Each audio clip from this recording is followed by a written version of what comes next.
Good day, ma'am. Good day, sir. My name is Thobekile Majozi, student number 232-1058-1. In this video, I'll be clearly explaining the elements that I chose to incorporate into my mask, the type of learner that I chose regarding special needs, and I'll be explaining my overall experience regarding the TP practicals with our special education. I would like to apologize that I don't have the physical mask, but I will be showing pictures and explaining step by step what each element means and what it represents regarding my students. So the student that I chose to base my mask off has a hearing impairment.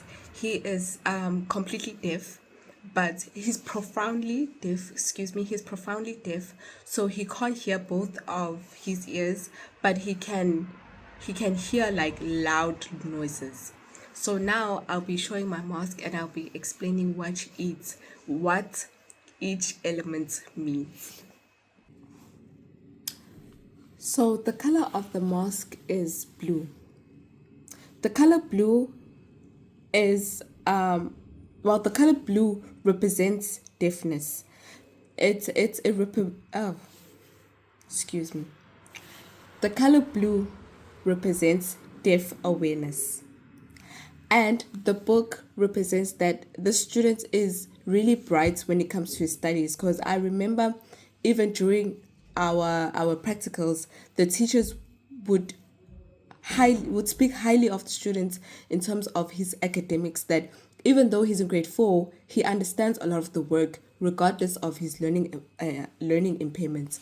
With the pie charts, the pie sign, with the pie sign, it shows that he was very bright in maths as well.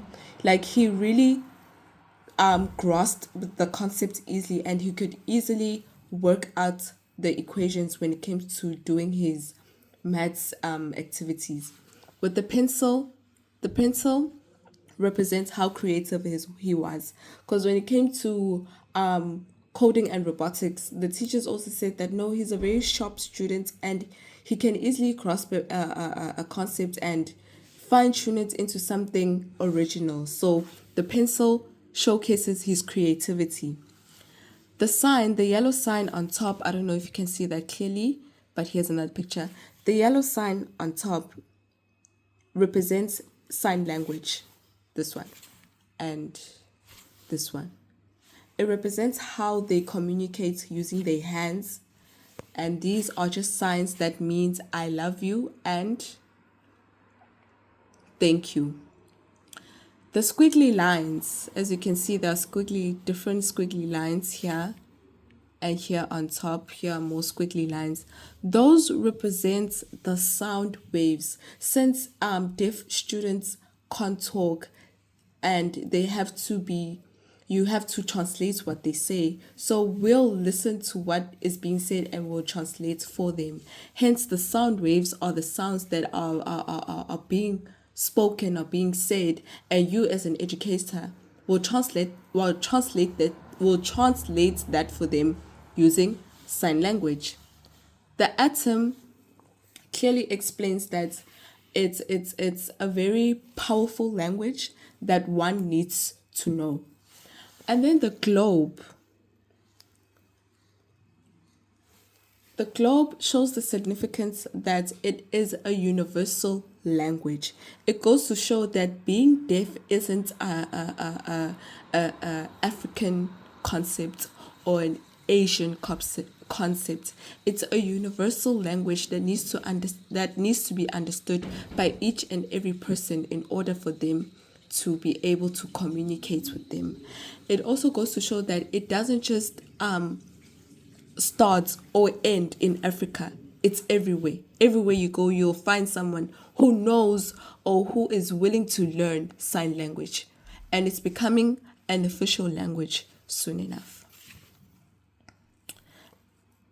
So this is the mask that one has created.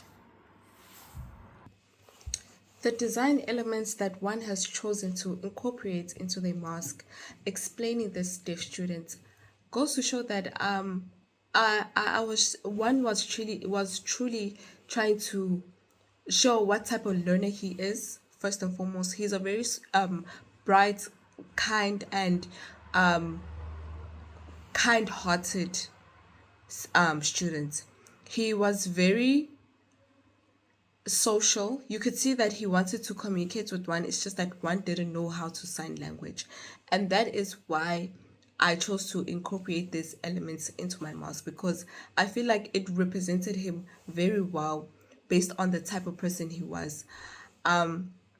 One name that I would give my students as a student name is Sunshine, because that clearly shows that even though he had a learning impairment, he was learning to shine bright and use it to his fullest ability to become a better person, even though he has a learning impairment. And on a lighter note, not even on a lighter note, going through these special education practicals, it really enlightened one and planted a seed of wanting to further my studies into special needs education, because a lot of the times you'd find that people want to go into mainstream. Majority of the time you feel like you don't belong in mainstream. One has found that I have an interest now in special needs and I would like to further my studies and get a qualification so I can work with these type of students and further their development and help them to become a better person regardless of their learning impairments. And I hope that my video has been insightful and has explained the necessary points for this assignment. Thank you.